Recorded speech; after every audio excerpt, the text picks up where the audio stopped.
are here to steal the march and make this evening a memorable one.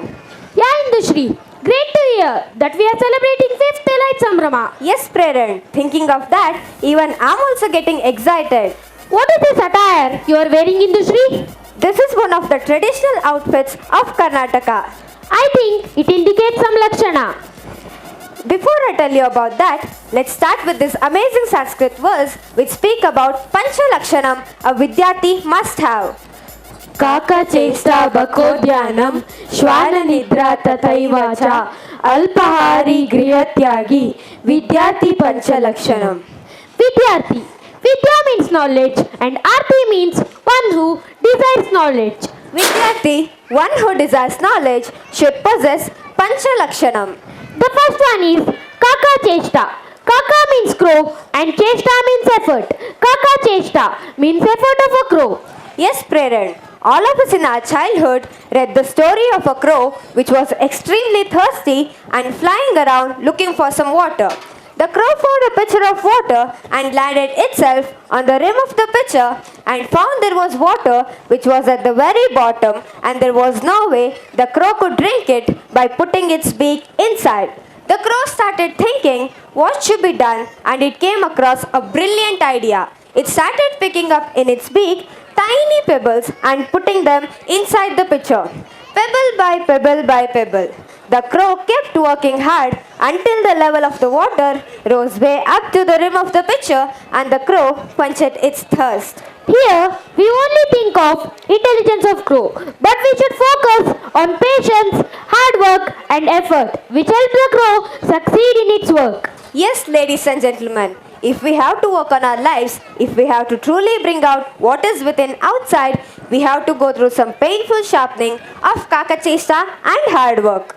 The second quality of Vidyarthi is Bakodhyanam, means the instant focus of a crane.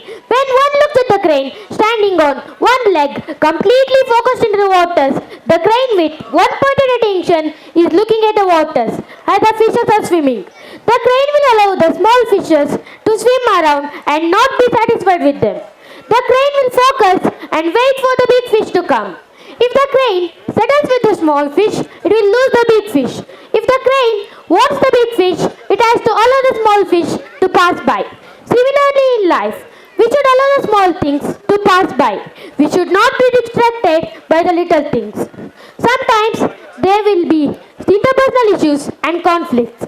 Sometimes there will be health crises. Sometimes there might be a financial crisis. So many things keep happening in life. Let the small things pass by and focus on what's important. The third quality that a Vidyarthi must have is Shwana Nidra, which means sleep of a dog, or to be more precise, the alertness of the dog. When a dog is sleeping, although the eyes are closed, the dog is very alert to the surroundings around it. Even there is a little sound or even someone walks very slowly, the dog will immediately open its eyes. All those who want knowledge in their lives and want to pursue that is meaningful in life have to practice the quality of alertness.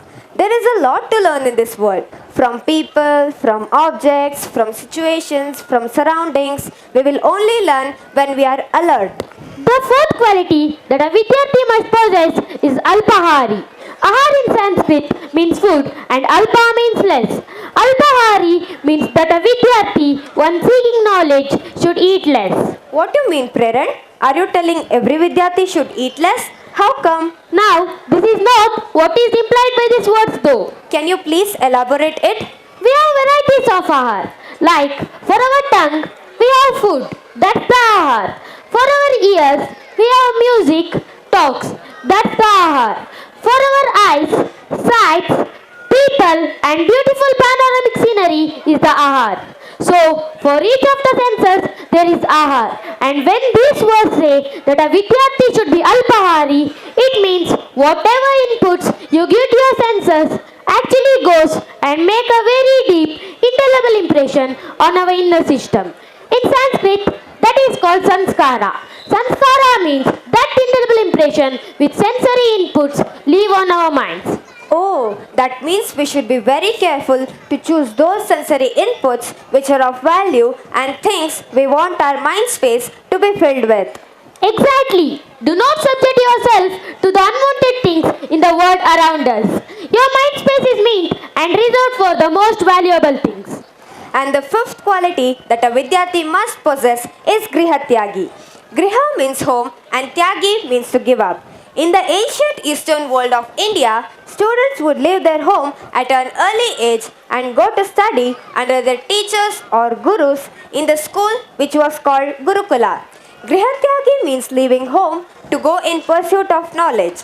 In its real implied sense, Grihatyagi doesn't mean leaving home.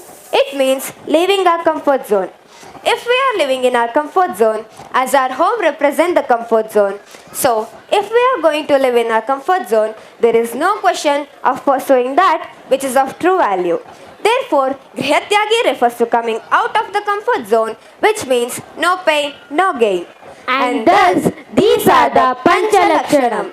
Kaka Chesta, the effort of a crow, Bako Dhyanam, the focus of a crane, Shwana Nidra, the alertness of the dog, Alpahari, giving the right inputs to our senses, and Grihatyagi, coming out of the comfort zone. Allied Minds team believes in these parameters and preparing us to reach our goal. In the Shri, you know, though we are incomplete, God loves us completely. Though we are imperfect, He loves us perfectly. So, shall we begin this evening by seeking the blessings of Almighty?